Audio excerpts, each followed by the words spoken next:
संत भगवान ने प्रश्न किया कि केदारनाथ से आए हैं महाराज जी कि बहुत भीड़ इकट्ठा होती है जिससे अपवित्रता बढ़ती है, तो इसका क्या उपाय है।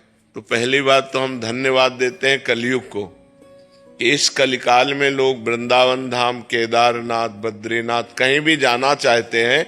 ये बड़े सौभाग्य का विषय है, जाना चाहिए, क्योंकि भगवान के ये परम प्रिय मंगलमय स्थानों में जाने से हमारी अपवित्रता नष्ट होती है, हमारे हृदय में पवित्र ज्ञान होता है, भक्त और भगवान के प्रति श्रद्धा प्रकट होती।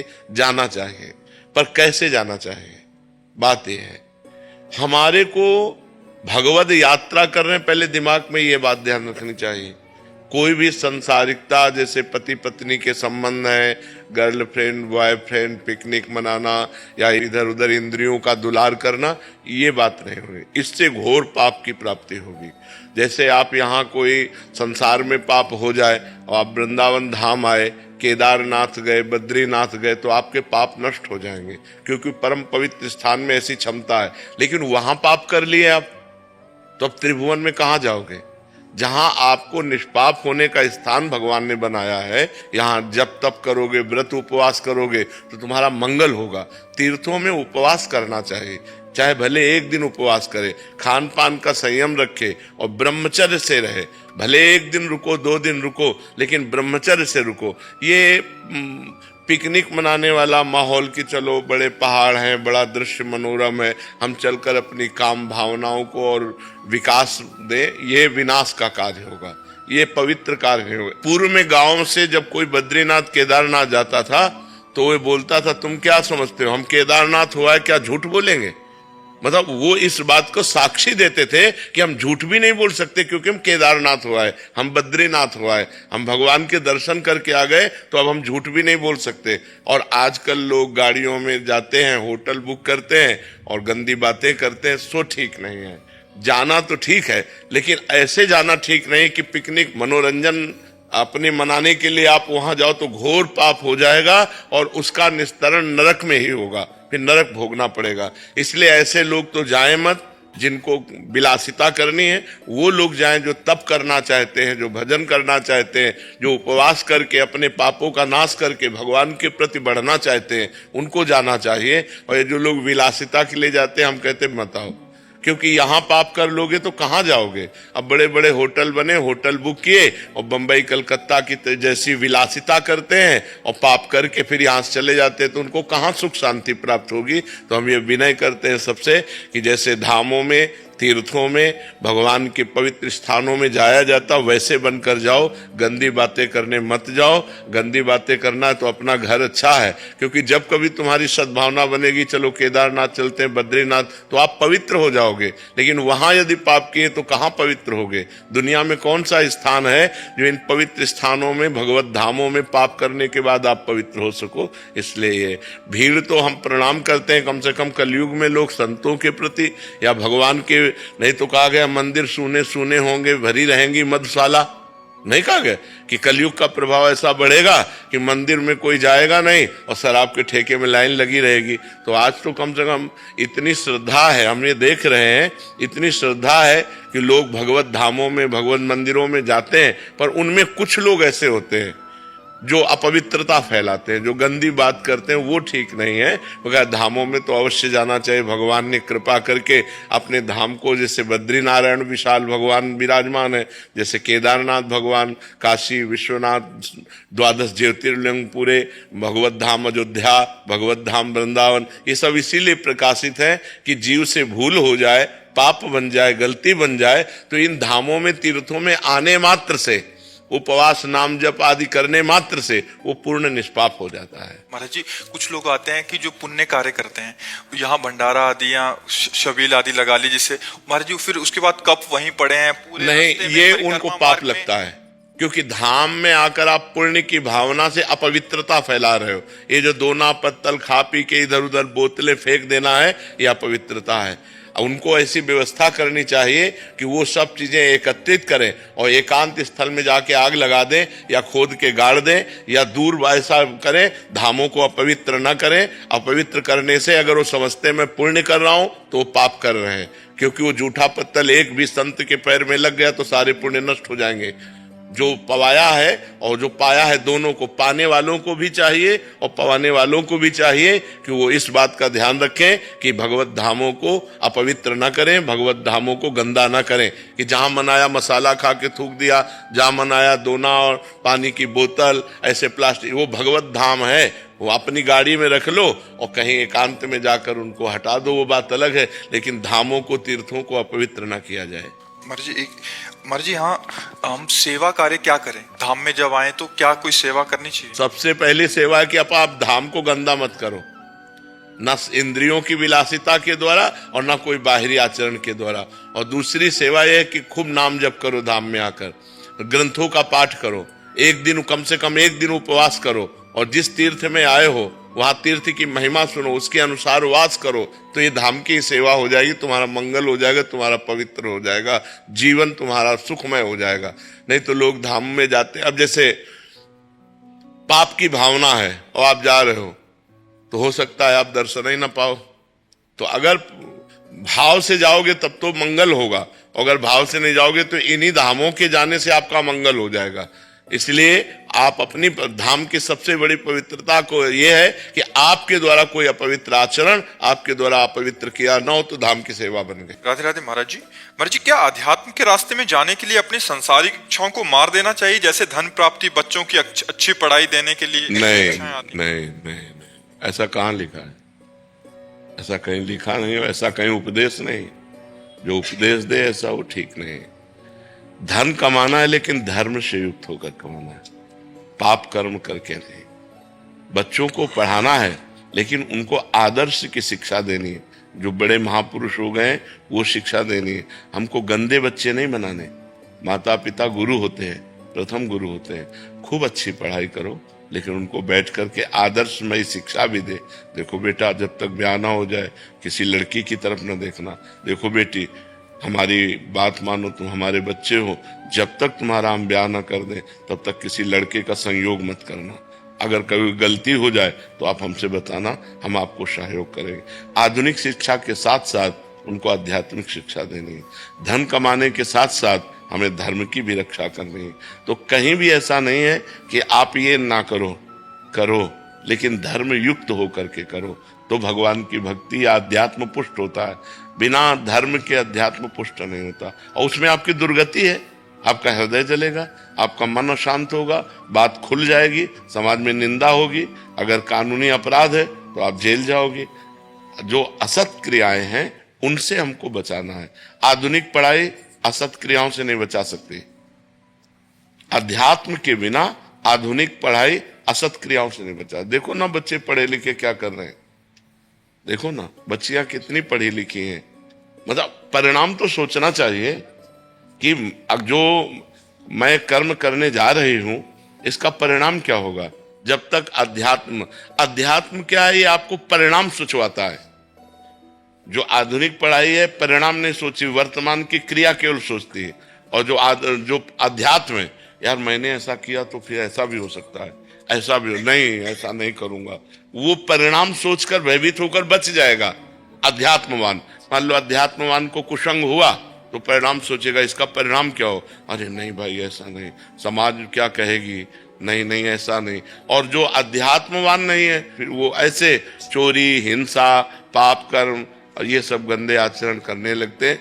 तो हमें लगता है आधुनिक पढ़ाई के साथ साथ बच्चों को अध्यात्म शिक्षा भी देनी चाहिए और धन कमाने के साथ साथ धर्म की रक्षा करनी चाहिए, धर्मयुक्त धन एकत्रित करना चाहिए। कोई भी अधिकारी आएगा तो आपको भयभीत नहीं होना पड़ेगा, क्योंकि आपके पास हिसाब है, और आएगा ही नहीं कोई। धर्म से चलने वाले के पास कोई नहीं आता है, आप पक्की समझ लेना, क्योंकि उसको इतना होता ही नहीं है। वो अपने परिवार का पोषण करके किसी तरह जी रहा है, लेकिन वो शांति से जी सकता है। और ये जितने अधर्म के हैं, जब इनकी पोल खुलती है तो इनकी दुर्दशा हो जाती है, पैसा जाता है, स्वयं जेल जाते हैं, समाज में बेइज्जती होती है। इसलिए घूस न ले, अधर्म का धन न ले, बेईमानी न करे, ईमानदारी से धन कमावे और नाम जप करे भगवान का और अध्यात्म में अपने परिवार को चलावे। बहुत से ऐसे गृहस्थ हैं, धन्य है इनकी गृहस्थी। सुबह से पूजा पाठ पूरे घर में शुरू, बच्चे भी पूजा में बैठते हैं और स्कूल जाते हैं, खाना पीना सब पवित्र, उनका माता पिता उनको शिक्षित किए हुए हैं अध्यात्म से। अब आज का वातावरण तो धीरे धीरे गिरता चला जा रहा है। तो आज जो अध्यात्म विहीन बुद्धि है वो कैसे गलत गलत निर्णय दे रही है। मतलब बच्चे तो माता पिता की गोद में सुरक्षित हैं, एक बार पिता अविश्वासी हो जाए तो माता ऐसी होती, कुपुत्रो जायते क्वचिदपि कुमाता न भवति। मां अपनी जान दे देगी लेकिन अपने बच्चा और बच्ची का अहित नहीं होने देगी। ये प्रसिद्धि है, शास्त्र में लिखा है कि कुपुत्रो जायते क्वचिदपि कुमाता न भवति।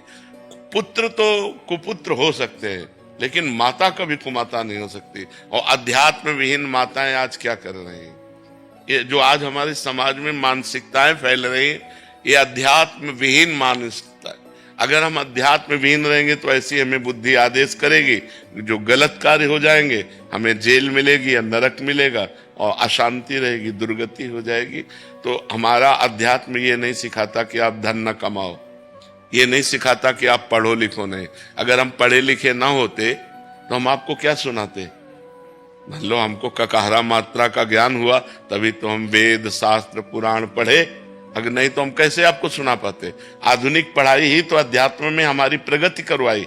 अगर आधुनिक पढ़ाई ना होती, काका गागा ना पढ़े होते तो हम अध्यात्म में क्या पढ़ पाते।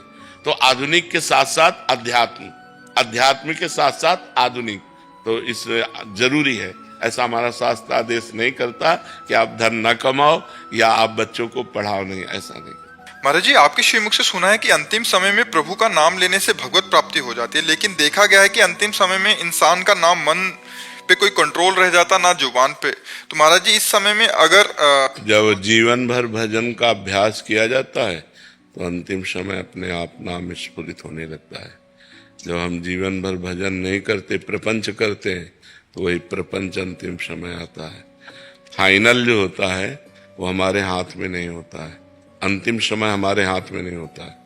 उस समय बेहोशी स्थिति होती है, बड़ा दुख होता है, मरने के समय बड़ा कष्ट होता है। तो उस समय अगर हमने जीवन में भजन किया है तो अंतिम समय भजन स्फुरित हो जाएगा।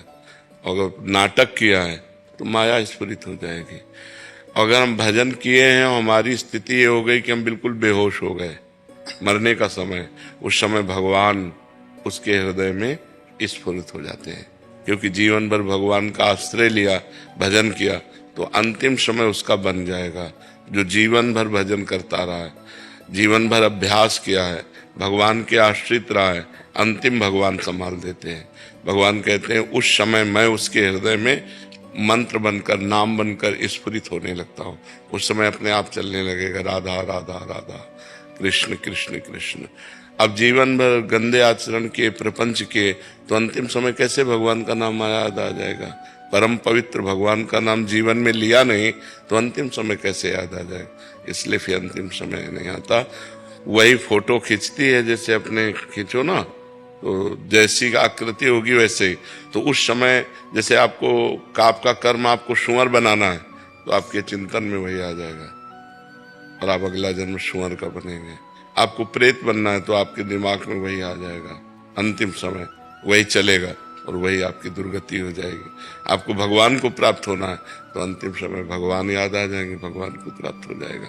तो जीवन भर इसीलिए अच्छे आचरण किए जाते हैं, भजन किया जाता है कि हमारी मृत्यु सही हो, हमारे मृत्यु का समय भगवान का स्मरण हो जाए, इसीलिए भजन किया जाता है। पूर्व में तो बहुत सारा पाप किया मैंने, लेकिन आपके कृपा से वो बहुत जीवन में बदलाव आ गया जी। अब सारा पापाचरण छोड़ दिया हूँ जी। बस आप ना आपकी कृपा से बस जीवन बदल रहा है। हाँ, खूब नाम जप करो तो पीछे का पाप भी नष्ट हो जाएगा, आगे पाप होने की संभावना नहीं रहेगी। खूब नाम जप करो, कोई गलत आचरण ना करो, तो पीछे के जितने पाप हैं वो सब भस्म हो जाएंगे, वो भोगना नहीं पड़ेगा। नाम जप के प्रभाव से सब नष्ट हो जाएंगे। महाराज जी 15-16 साल पहले जीवन में भक्ति महारानी की ऐसी कृपा हुई कि निरंतर नाम श्वासों श्वासों पे चलने लगा। राग द्वेष तो मानो सर्वथा अभाव हो गया। चलती थी तो ऐसा लगता था मानो धरती से 4 कदम ऊपर चल रही हूँ। पता नहीं क्या हुआ महाराज जी, भागवती का अपराध बना या साधन का रस ही चले गया महाराज जी, कपूर की तरह उड़ गया। नहीं, इसके एक ही कारण है। दूसरा कारण किसी महत् पुरुष का अपराध बन जाना। नहीं, साधना में विक्षेप आता है। जैसे हमारा गलत संग हो गया, खान पान बिगड़ गया, तो 2-4 दिन विक्षेप आएगा, रुकेगा नहीं। अगर रुक गया तो कोई महत अपराध बन गया। नहीं तो भजन में बहुत बड़ी पावर होती है। जैसे हमसे कोई गंदा काम बन गया तो 2 दिन 3 दिन हमारा हृदय जलेगा और भजन में विक्षेप पड़ेगा और फिर चल पड़ेगा। जैसे हमारा भोजन गलत हो गया, 1 दिन आज पाया और कल तक हमारे विक्षेप पड़ता रहेगा, फिर ठीक हो जाएगा। लेकिन हमने किसी संत की निंदा कर दी, वैष्णव अपराध बन गया, वो फिर आपको हावी कर देगा, वो आपके भजन को रोक देगा। तो आप देख लो किसी संत वैष्णव का कोई अपराध बन गया हो, अंदर से मानसिक आगा आपने सोचा हो, किसी की निंदा की हो किसी संतों के प्रति, क्योंकि फिर ऐसे नहीं होता। सोचने से ही ऐसा हो। हाँ, संतों के प्रति ऐसा ये बोलती हूँ कि भगवान मेरे मन वचन कर्म से कोई अपराध हुआ तो आप क्षमा कीजिए प्रभु। हाँ बिल्कुल। और आपके चरणों में मेरी प्रीति हो जाए। हाँ बिल्कुल। आज से आप ध्यान करो, आज से आप जप शुरू करो, भजन करो और रोज प्रातः काल उठकर समस्त संत भगवान की जय बोलो, समस्त संत भक्त वैष्णव की जय और सबको नमन। और जाने अनजाने में जो कोई गलती हो गई सो क्षमा करो। आज से फिर भजन शुरू करो, ठीक है? गुरुदेव आपके चरणों में कोटि कोटि प्रणाम। गुरुदेव, इंसान काम क्रोध लोभ मोह से तो जीत सकता है परंतु ईर्ष्या से नहीं जीत सकता। नहीं, ऐसा कैसे? ऐसा कैसे? अगर ईर्ष्या से न जीत पाए तो कोई भगवान से ही नहीं भगवान को ही नहीं प्राप्त हो पाए। ईर्ष्या कब होती है? जब हम व्यक्ति देखते हैं और हम भगवान देखते हैं। अगर तो भक्त तो वही है जो सर्वत्र सिय राम में सब जग जानी, करो प्रणाम जोरी जुग पानी। सच्ची भक्ति जब आएगी तो सामने अपना भगवान नजर आएगा। जब भगवान नजर आएगा तो ईर्ष्या किससे होती? ईर्ष्या का मतलब होता है ये मेरे से आगे बढ़ा जा रहा है, मत्सर, उसको शास्त्रीय भाषा में कहते हैं मत्सर, मत्सरति, मेरे से आगे बढ़ा जा रहा है पढ़ाई में, दुकानदारी में, धन में, किसी भी बल में, तो हमें ईर्ष्या हो जाती है उससे। हमारे पड़ोसी दुकानदार ज्यादा ग्राहक आते हैं, ईर्ष्या हो जाएगी। तो ये ईर्ष्या जन साधारण के अंदर होती है, भक्त के अंदर नहीं होती। अगर मिटे ना तो भगवती प्राप्ति ना हो, एक भी दोष नहीं रह जाता, सब दोषों से रहित, तब वो भगवान को प्राप्त होता है। भगवान निर्दोष ब्रह्म है, तो जब तक जीव में एक भी दोष रहता है तब तक भगवत प्राप्ति नहीं होती। जब पूर्ण निर्दोष हो जाता है तब, ऐसे कहा है संतों ने, कंचन तजना सहज है, सहज त्याग का ने, मान बड़ाई ईर्ष्या दुर्लभ तजना ए। बोले मान बड़ाई और ईर्ष्या त्याग करना बहुत कठिन है, लेकिन ये तो नहीं कहा कि असंभव है, त्याग ही नहीं जा सकती, ऐसा नहीं कहा, कठिन है। मेरे से आगे बढ़ा जा रहा है, इस बात में बड़े बड़े साधकों में भी ईर्ष्या हो जाती है, लेकिन जब सामने हम भगवान देखेंगे तो ईर्ष्या नहीं होगी। मेरे भगवान सब रूपों में विराजमान है। अगर भक्ति है तो ईर्ष्या मिट जाएगी, और भक्ति नहीं तो काम क्रोध ही नहीं मिट पाएंगे।